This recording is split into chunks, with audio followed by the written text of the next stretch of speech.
when it comes to the war in Ukraine, it seems in the aftermath of the World War II, we didn't have anything as important and influential as what we have witnessed in Ukraine, this confrontation between the United States and Russia. How do you see the importance of this event? Is it going to be a turning point in terms of geopolitical change? Yes, it certainly is.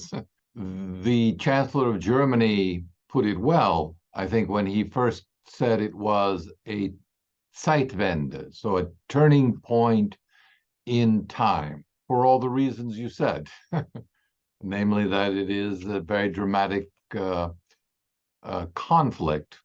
What makes it especially dramatic now is that the conflict is taking place in regions that are very close to the Russian heartland. Some Russians would say that it even is already in the Russian heartland, because historically Kiev has been known, the capital of Ukraine, as the mother of Russian cities.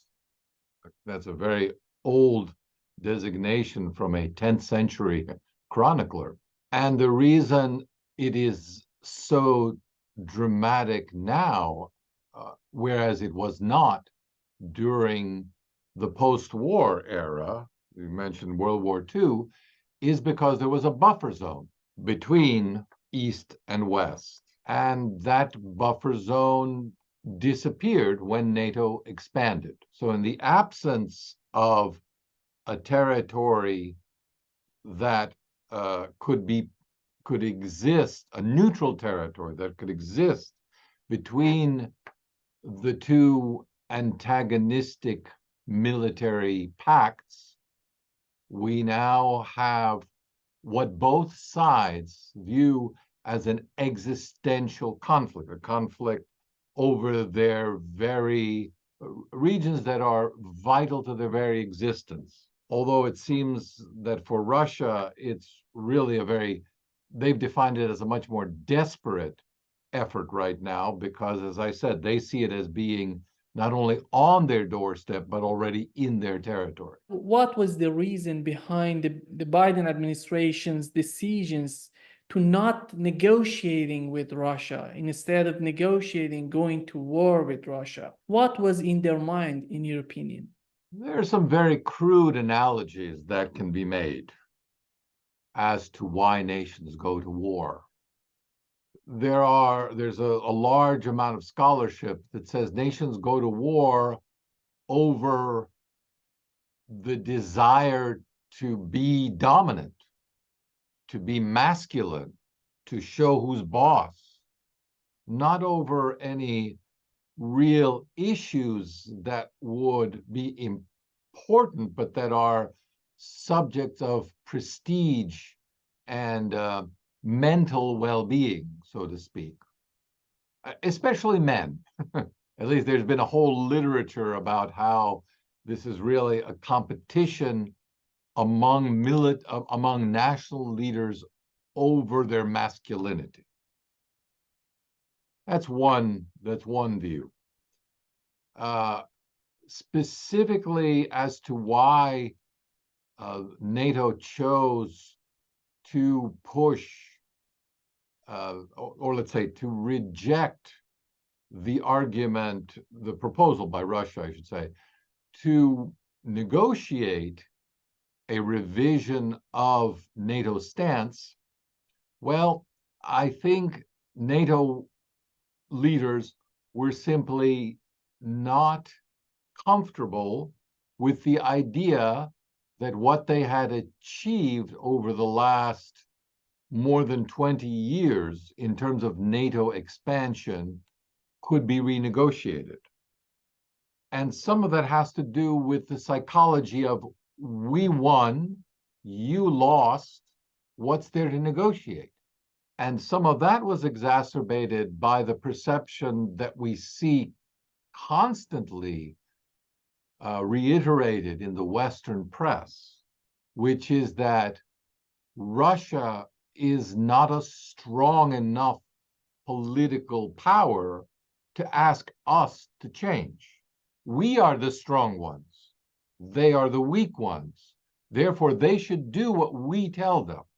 And we should not have to do anything that they ask or tell us to do.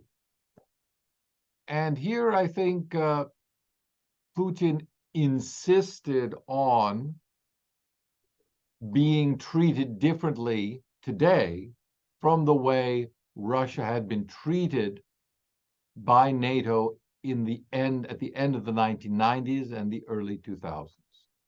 Whether or not that's a reasonable stance is not the issue. It's just that both sides decided that the rules of the game needed to be changed. Or perhaps I should say more specifically, Russia wanted the old rules to change in the international the relationship between Russia and NATO. And NATO did not want those rules to change. And Russia then said, well, we are going to insist, because what we understand that NATO does not is that the global rules are changing whether we like it to or not. And they are, in fact, changing in our favor. And now the conflict is really about whose rules, whose new international order will prevail. And that's, I guess, what Russia is ultimately fighting about in Ukraine. Putin has said many times, this is not about territory. It's about establishing a new and better international order than the one that we had before, in which the West dominated. Whereas the West says this is indeed, Russia stands accused of violating that international order, the one we like, the one the West wants, and they should be punished for that. So we'll see who gets punished, or punished more, I should say, in the long run. When you look at the conflict right now, do you see any sign of some sort of sanity that's coming from this disastrous war in Ukraine? Are they getting to the point that they would be able to negotiate with Russia? The rhetoric belies the traditional logic of international relations. So, assuming, for the sake of argument, that you take a realist position, then the stances of both parties, NATO, well, I would have to include Ukraine as an independent actor. So all three are logical and understandable. Russia sees itself as an aggrieved party. It sees its interests threatened. It therefore moves as it sees fit to defend those interests. And NATO, in response, does the same and doesn't want to concede its vital interests. And of course, Ukraine is also fighting for its vital national interest and survival. The next step, logically, in the realist worldview, would be to recognize that when the power relationships no longer allow you to defend your original position. So you fought, you've been beaten, now you negotiate for the best terms. That's the sticking point right now. The sides are not yet all agreed on who has been defeated and who is likely to be defeated. And therefore, as Boris Johnson is famously reported as having said, when the Istanbul agreements to wind up this conflict and have a neutral Ukraine said, Boris Johnson flew to Kiev and said, no, we can't support this. Let's fight. Of course, he's not fighting. He's giving money and weapons to Ukraine to die and fight for objectives that only Boris Johnson really knows. But presumably, if logic plays a role in this conflict. Then when it becomes clear to all sides that the military outcome is inevitable, they should negotiate. The difficulty with imagining that now is that the West is playing a double-sided game. On the one hand, yes, we are there fighting, we are supporting, and we're there to the end. On the other hand, they have nothing invested. They could easily withdraw and say, well, it's too costly, or we've accomplished our objectives, which is to weaken Russia. And if Ukraine gets destroyed or they have to come, well, that's really too bad. But it's no, as they say in English, it's no skin off our nose if Ukraine suffers. And it's easy for the West to get out of this dilemma. Whereas for Russia and Ukraine, the stakes are much higher. And therefore, I can only imagine that they will ultimately persist in this to the end, because I do think their interests are much more vital than the interests of the United States and NATO, which are largely ideological. In other words, they say, well, we want this world order to continue, but they have the rest of the world to play around in. They don't have to only fight, or they're not, in fact, only fighting in Ukraine. They are doing, NATO is doing what it's doing in Ukraine, as many American politicians have said, to send a message to whom? To China. So it's really about China that they're interested in. Or now in the Middle East, that, let's not be weak there, because that will send a message. So there's lots of other venues for the West to be involved in.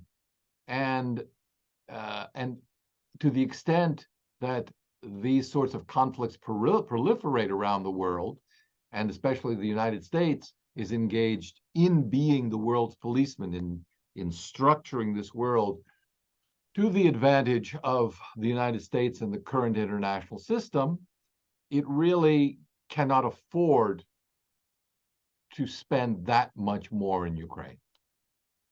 So I do see there's a logical outcome, there's a logical conclusion, if you will, to this conflict that would seem to objectively favor Russia. You said that stakes are so high for Russia and Ukraine, but how about Europe? How does Europe fit in this picture? I grew up in Europe, and my mother still lives there, and we travel often, and I know a lot of European analysts and who study European relations with Russia. And the thing that has puzzled most of them is how they have so casually turned their back on the interests of negotiating with Russia, who is, after all, their largest neighbor, and from the trade relations between Russia and Europe, Europe itself has benefited tremendously. How they have turned so easily their back on that and supported the United States, which is, after all, geographically and militarily a distant power to the European continent. It really, if there is a flaw in realist thinking, I see the inexplicable behavior of the current European elite as an example of that flaw. However, this may be a self-correcting problem. What's happening in Europe today? A turn away from internationalism, away from subservience to the United States in foreign policy, and specifically toward nationalism, localism, which is expressed very largely by right-wing parties. These right-wing parties are, in fact, expressions of popular discontent, not only with emigration, but with the general phenomenon of Europe not having a voice for itself, which is why politicians that are more in the center rather than the left, or like in France, have a history. There's a strong intellectual history of standing against, of having an independent French voice, an independent French policy. They also, like Macron, speak of the need for a distinct European voice. And a distinct European voice can only exist as a counterpoint to the United States and can only be more receptive to Russian concerns, which is why Macron, among other Western leaders, some of whom are not in power, but are likely to be in power over the next several years, have constantly come back to the idea of including Russia in a common European security framework, something that the United States is not interested in at all, because it really creates Russia as a rival to a territory, an area which they have total dominance right now.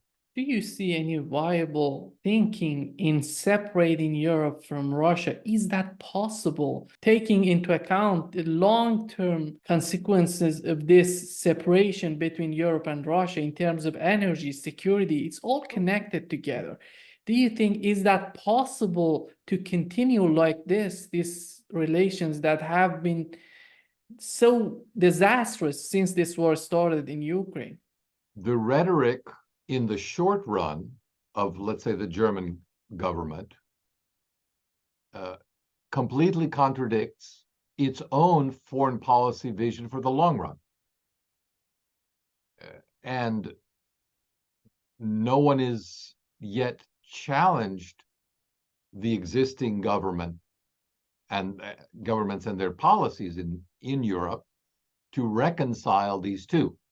That on the one hand, we must oppose Russia, but in the long run, we must include it in all the European structures and security and trade institutions and cultural exchanges from which we are right now excluding it. It makes no sense. There is a bridge, there's a logical bridge between the two, but it's very much wishful thinking. The bridge between the two is, well, we are not opposed to Russia, we are opposed to Putin. So we don't want to have anything to do with Putin and anyone who likes Putin. But instead, when Putin is gone, we will make friends with Russia. No, they won't. No, they won't. Because Russians are not that naive and stupid that they think that the person that they trusted themselves and voted for the last 20 years, that it was only due to him that their relations with Europe are so bad. In fact, it's very obvious when you read the rhetoric of the Western press that there is a lot of base hostility toward Russia, Russian culture, Russian religion, that is it very quickly comes to the surface and is merely masked as anti-Putin rhetoric. At the end of the day, Europe has to take those pieces of Ukraine. No one gonna take care of that. It's all about Russia and Europe. The United States far away from that region. Nationalists, we have neo-Nazis in Ukraine. We have these guys are so important in any calculation that anybody would do for Ukraine, for the future of Ukraine. Is that possible for Europe, for the United States to manage these groups? Even within the Zelensky administration, right now we have the difference between Zelensky and Zelensky. Things are coming to the surface that we are witnessing, that even mayor of Kiev. Wartime politics and wartime rhetoric are outside of normal political discourse. So I understand that in a time of military crisis and threat, every nation takes exceptional measures to preserve national unity. As you say, the problem is what happens next when normalcy is restored. The problem with Ukraine historically, since its independence in 1991, has been that it has been as Samuel Huntington referred to it, as a cleft society divided on many of its basic visions of its own future. I have always believed that these divisions, which exist around the cultural identities, the different cultural identities within Ukraine that exist, not just Russian, you'll say Russophile and Ukrainophile, East and West, but also various minorities, numbering in the hundreds of thousands, Hungarians in Transcarpathia, Romanians, Poles, Jews, and others. It's a multicultural society. And the solution to multiculturalism in Ukraine is, in principle, not any different from that of any other multicultural society. You leave people to express their own cultural preferences as they see fit, however they define them, but you ask them as a matter of national loyalty to develop an additional civic identity to the state. And you allow both to exist. And in federations, federal systems, like Brazil, like the United States, like Mexico, like Russia, like many other countries, to a greater or lesser extent, that happens. When you have an attempt to make national identity and national loyalty coincide and be defined by the state, then of course the state will say everyone who speaks differently, looks differently, believes something different is potentially a traitor. And that problem will never go away. Not even when you kill the last traitor, because what about their children? You can never predict who the next, what the next generation will espouse. So nationalism is never the solution. I define nationalism myself as the last legitimate totalitarian movement. It subsumes all other ideas under the one idea of preserving and promoting the nation's welfare at the expense of every other interest that exists in society. And that strikes me as the definition of totalitarianism in the modern world. So that's clearly a dead end for Ukraine.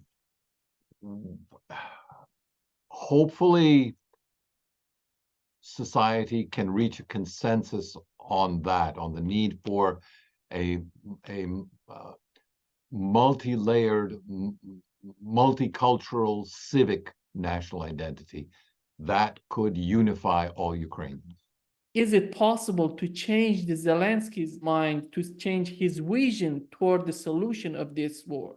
First of all, let me say that I think a lot of things can be imagined and perhaps even realized, depending on the cost. The Ukrainian government's vision for post-war Crimea has been elaborated over the last few years, and it's already developed into draft legislation. And it includes the deportation of roughly half the population, so say 1 million of just over 2 million. So if you could enact that solution, then maybe then import very nationalistic settlers in their place. And this has happened in the past in regions also of the former Soviet Union. Maybe that would change. the complexity. The question, therefore, is, will the world community, specifically in this case, the European Union and the United States, tolerate such behavior? Based on what we are seeing in the Middle East today, can anyone answer that question for sure? As to what the world will tolerate and what it will not tolerate? I don't know anymore.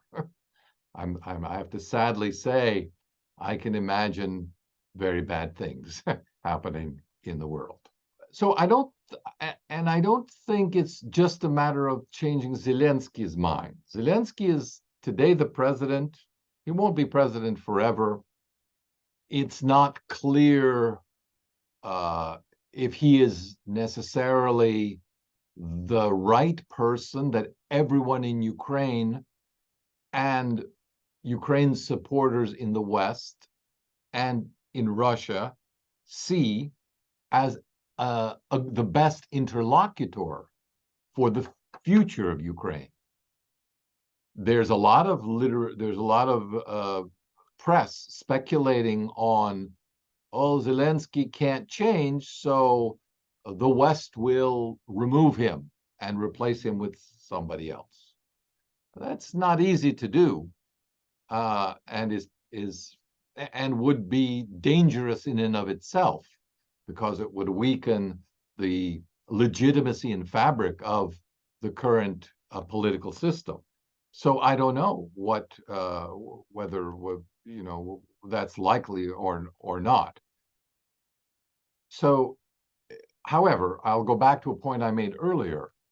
Ultimately, the political future will depend on the military situation on the ground.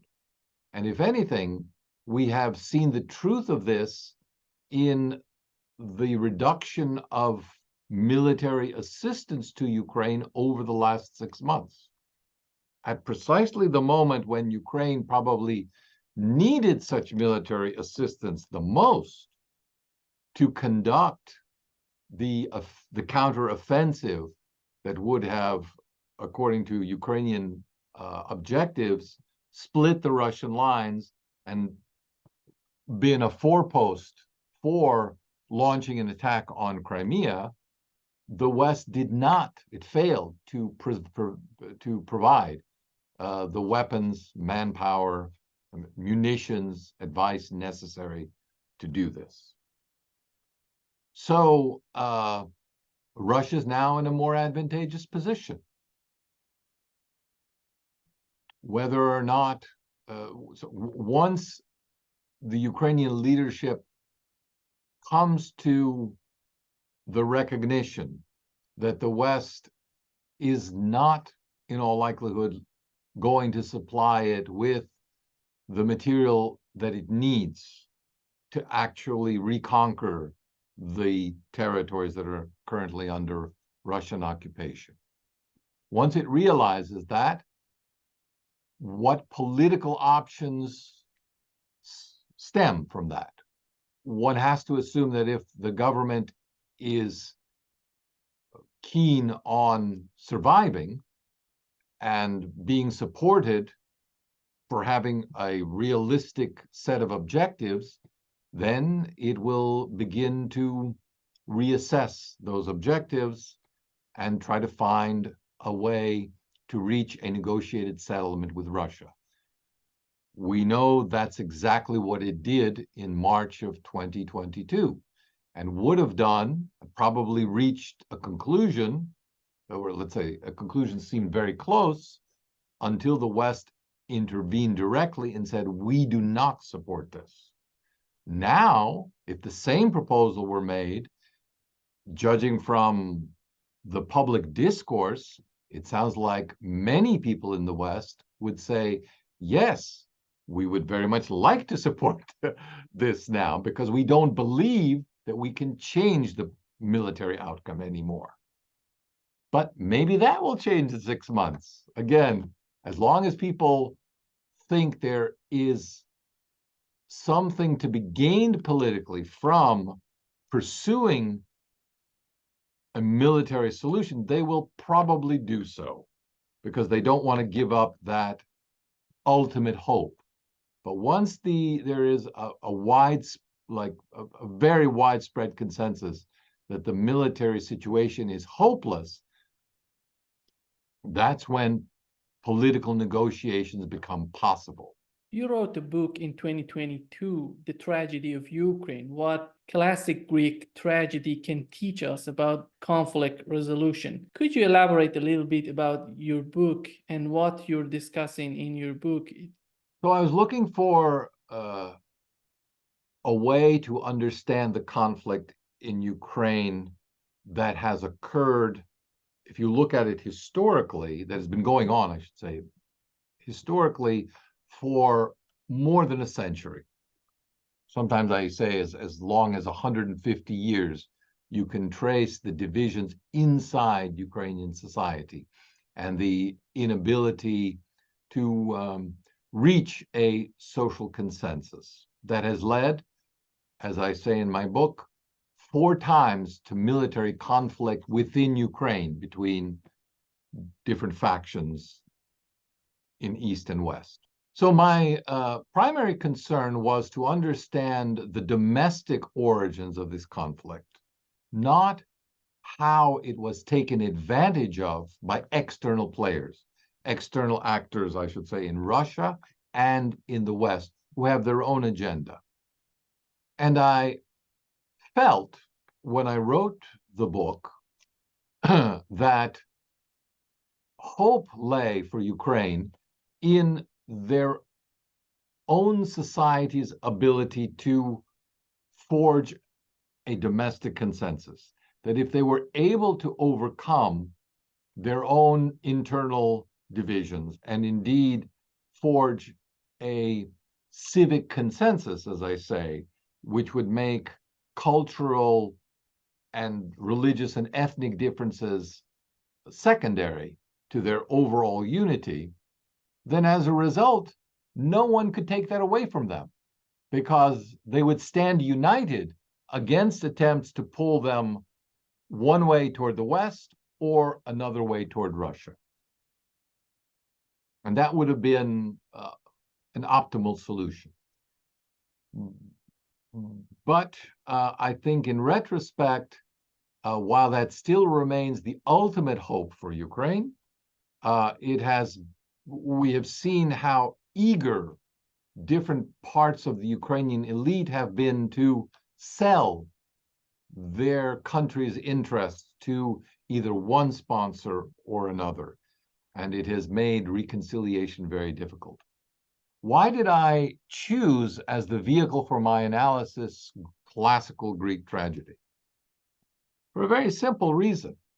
One of the most famous wars in history, and one of the longest wars lasting generations, was the war between Athens and Sparta that Thucydides describes as the Peloponnesian Wars. And this war was between, as Putin would say, one people, with different political objectives and who wanted to be, they had different interpretations of what it meant to be Greek, but they understood themselves to be Greeks and not barbarians. And yet, nevertheless, they fought against each other.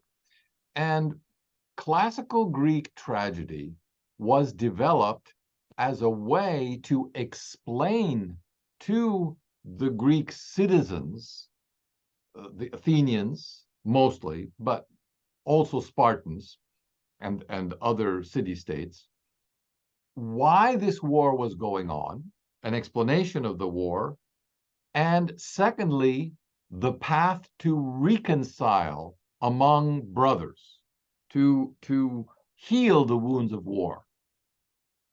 It's not too far to say that classical Greek literature was anti-war.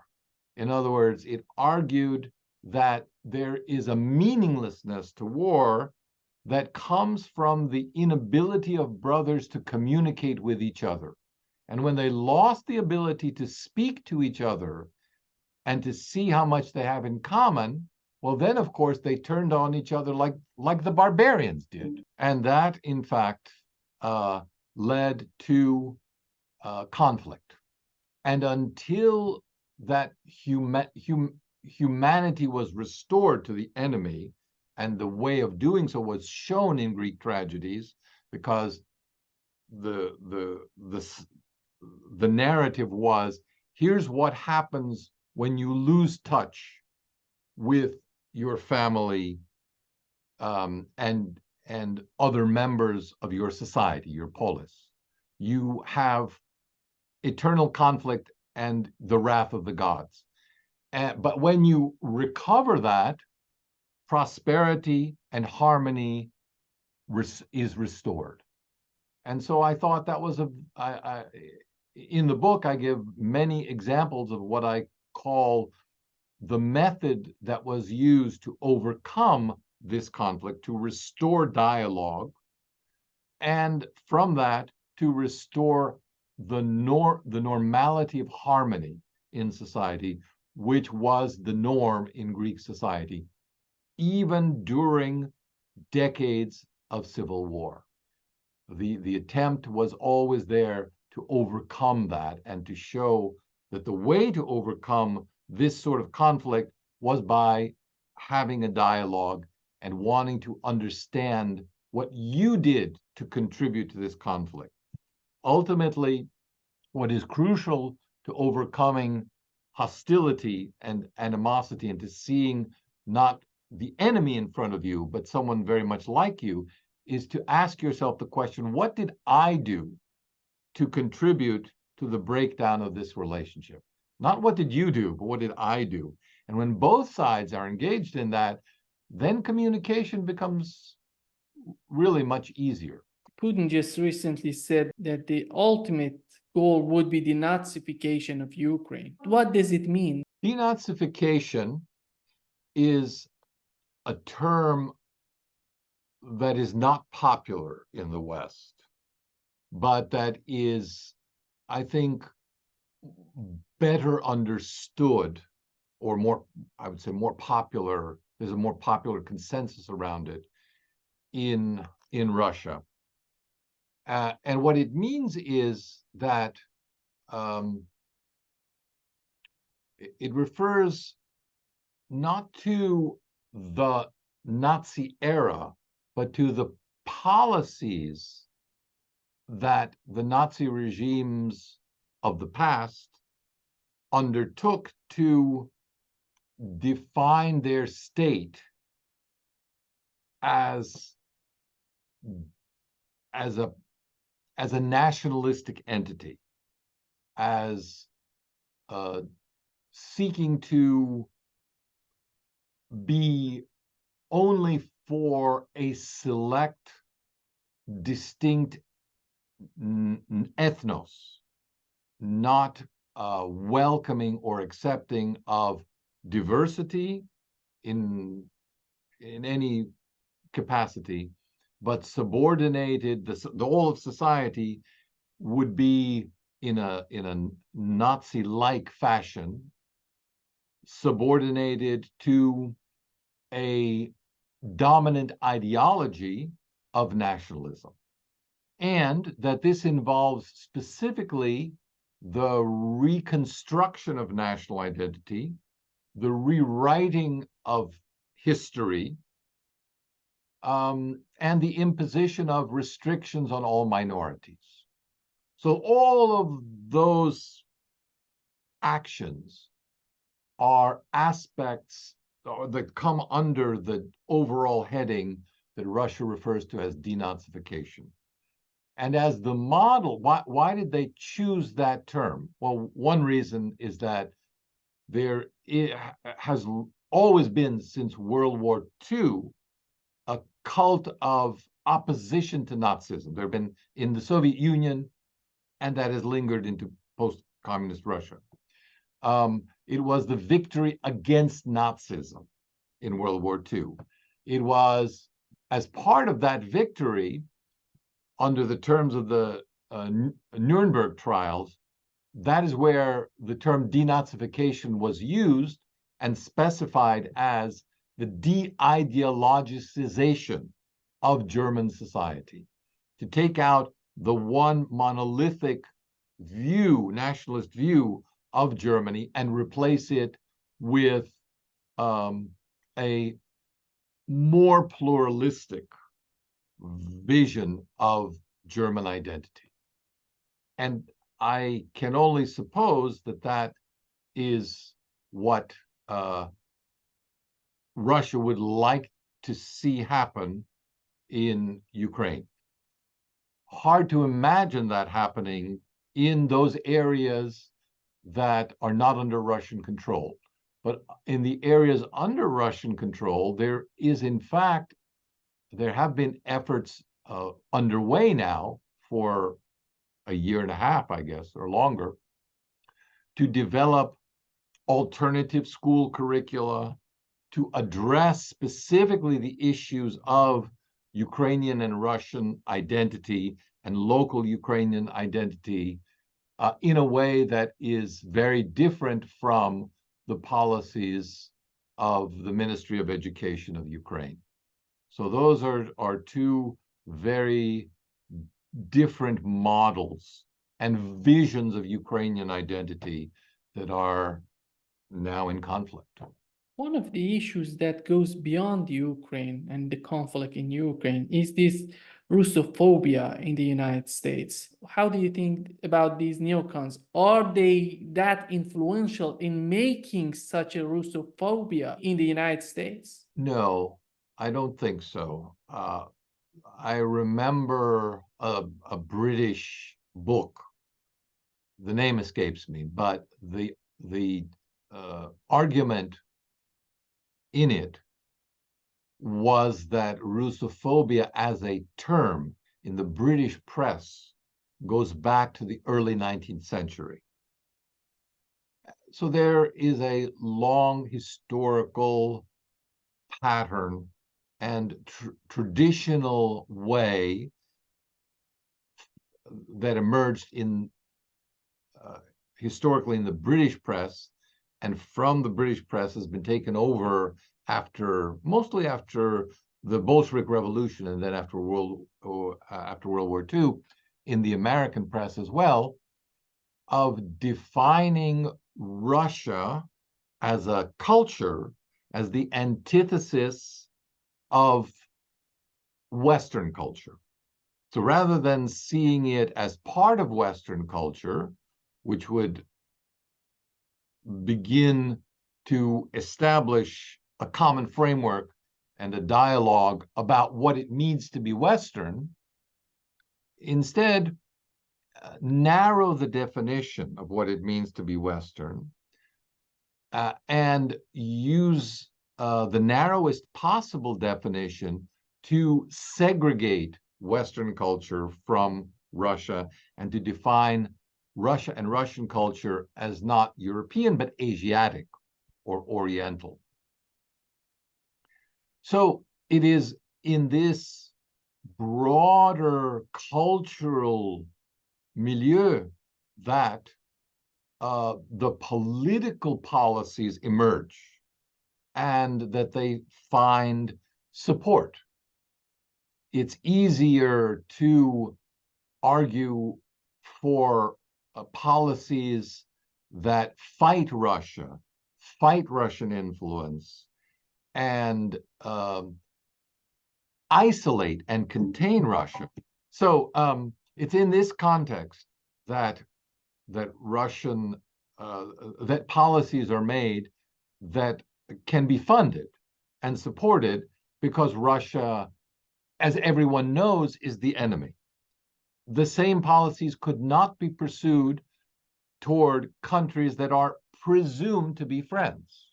So they're not based on any objective assessment of real interests.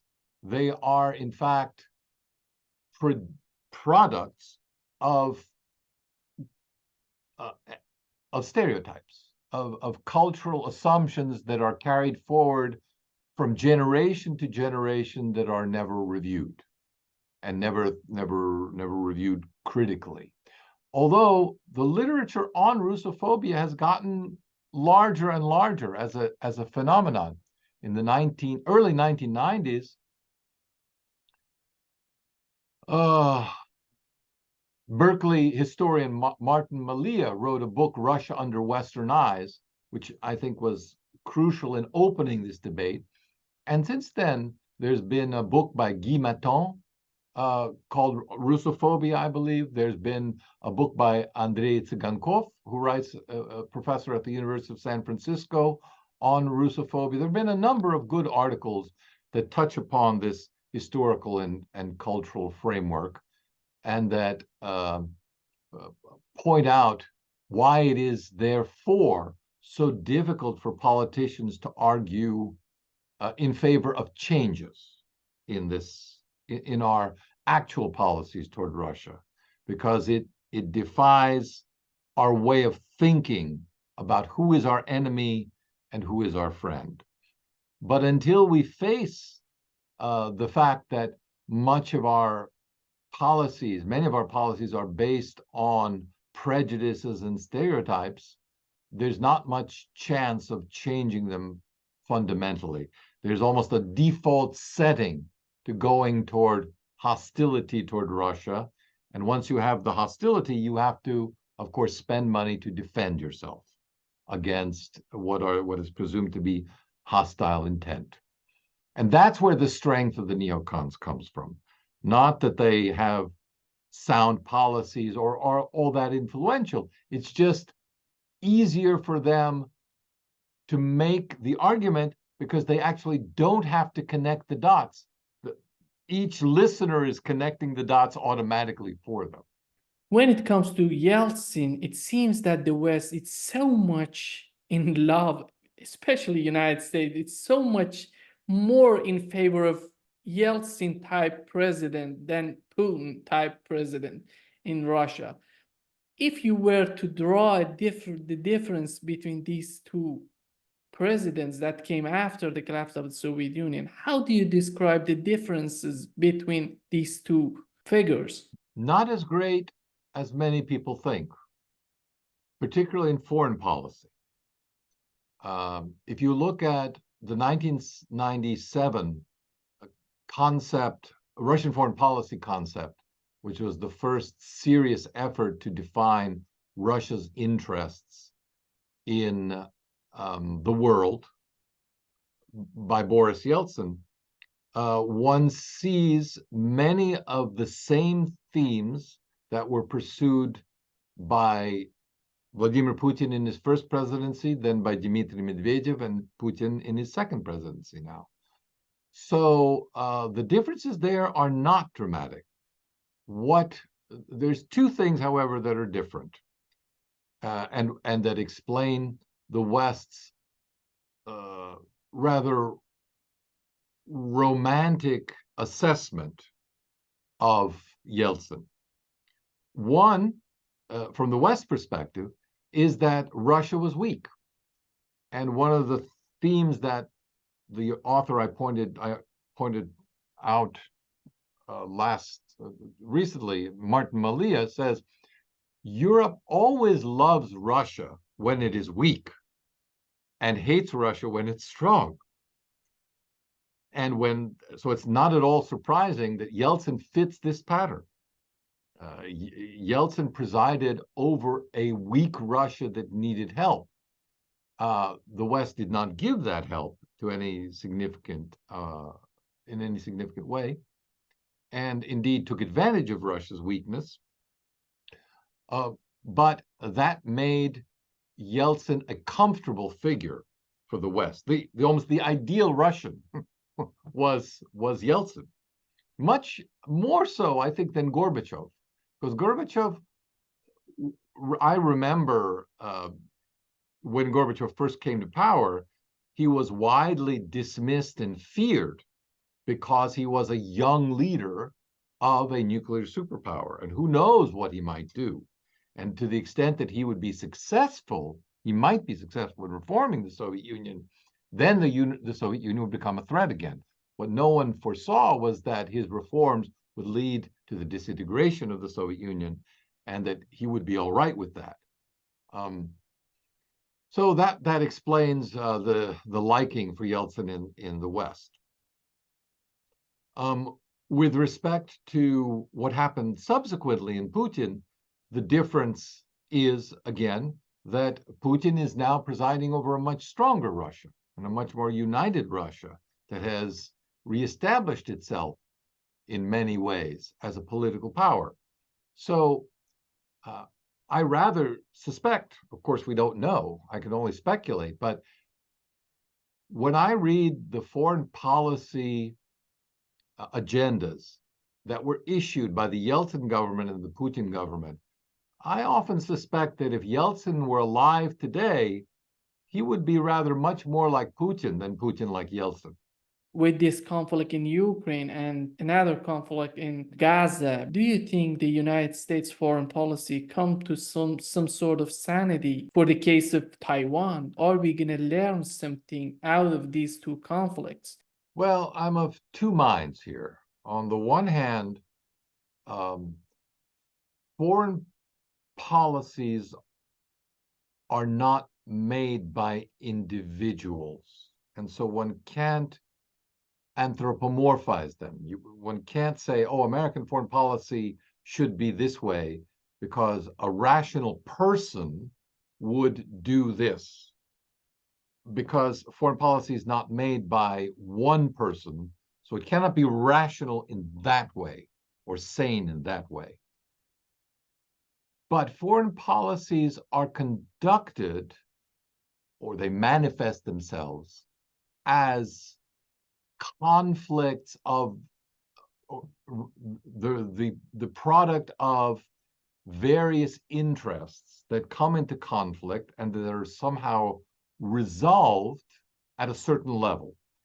And when they are resolved in a way that there is a significant consensus to move in one direction, then one has a foreign policy to do this or to achieve that objective.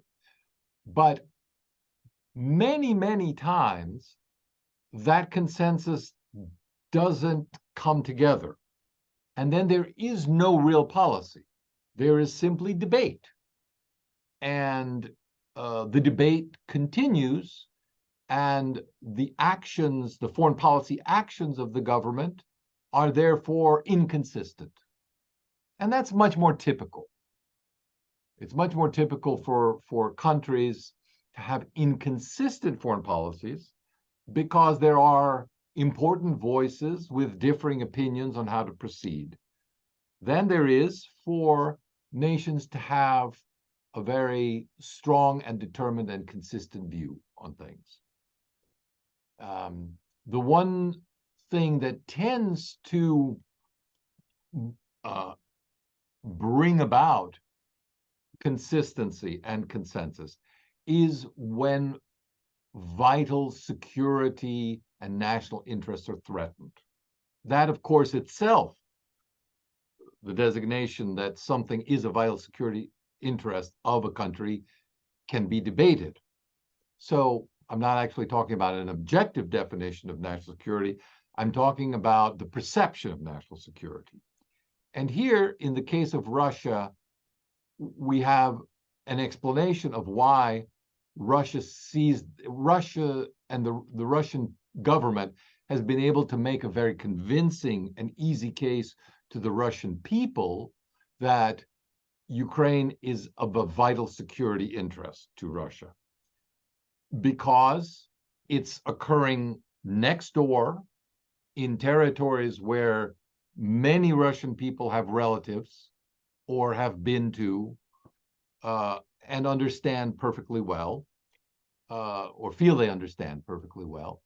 And what is NATO doing in these territories to begin with? Okay. Whereas for the average American, the question becomes, where is Ukraine? Why do we care? And the argument becomes, well, it's in our national security interest. Well, how exactly? And what is at stake here?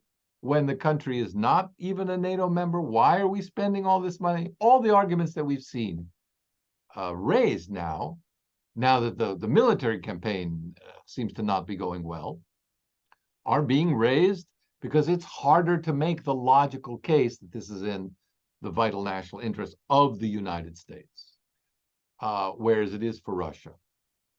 And one sees some very interesting movement along the same lines. I think that explained the same way in the countries neighboring Ukraine to the west. Moldova, Romania, of course, Hungary, Poland, and the Baltic states. The differences that exist, and they're very significant, depends on the national narrative and the political party in power. If that should change, if a different party were in power, the opposition were to come to power, I would imagine, as in the case of Slovakia, that policy could change overnight toward Russia and toward Ukraine. Just to wrap up this session, I want to talk about the next president of the United States. 2024, it's You mean Trump? unpredictable. Nobody knows who's going to win. It seems that Trump has a good chance of winning. If Trump wins, what would change in terms of the US foreign policy in Ukraine and Europe, especially NATO? Well, so rhetorically, we can go back to the statements that he made when he was president and compare them to the policies that he had when he was president. And there we see that while the rhetoric was very skeptical of NATO, of supporting NATO, and was supportive in principle of having better relations with Russia and with China, in fact, his options to do so, Trump's options to do so as president, were very limited. So the question really should be, if Trump were to become president, has he learned anything? And has he learned specifically and found ways to deal with the entrenched opposition to any change in policies that exists in Washington, to any change of the status quo? I tend to think that the presidency as an institution is much weaker than we think. That indeed the president, any president, is not so much in charge of policy as carrying out the mandate of prominent national interests. And the larger the consensus around what the national policy should be, the narrower the options the president has to change them. And in the case of the United States linkage with NATO, the United States hostility to Russia, and the United States hostility to China, as well as, of course, the United States commitment to Israel in the Middle East, those are such deeply established and stable elite consensuses in the United States that it doesn't matter who becomes president. I don't see those changing except at the margins. So in other words, if there was a push, for example, to, send troops now to invade this Middle Eastern country, you name it, because of the terrible things they've done, it is possible for the president of the United States, who strongly opposes that, not to allow it, to veto that by simply not becoming commander-in-chief, or as commander-in-chief refusing to implement an aggressive policy. But as we saw from Trump during the withdrawal from Afghanistan, that his intention to withdraw troops from Afghanistan a year before they actually were withdrawn came to nothing because the Joint Chiefs of Staff opposed it. And so, because they opposed it, they simply refused to implement his strategy and left it to the Biden administration, whose orders they were willing to fulfill. So it's not an easy task, and it's not a simple picture as to who actually holds the reins in Washington, whoever the president is. Thank you so much, Nicolai, for being with us today. It was a great very much. pleasure to talk with you and chat with you. Thank you for your questions. Very interesting questions. I'll recommend others to talk to you, be willing to interview if it should come up.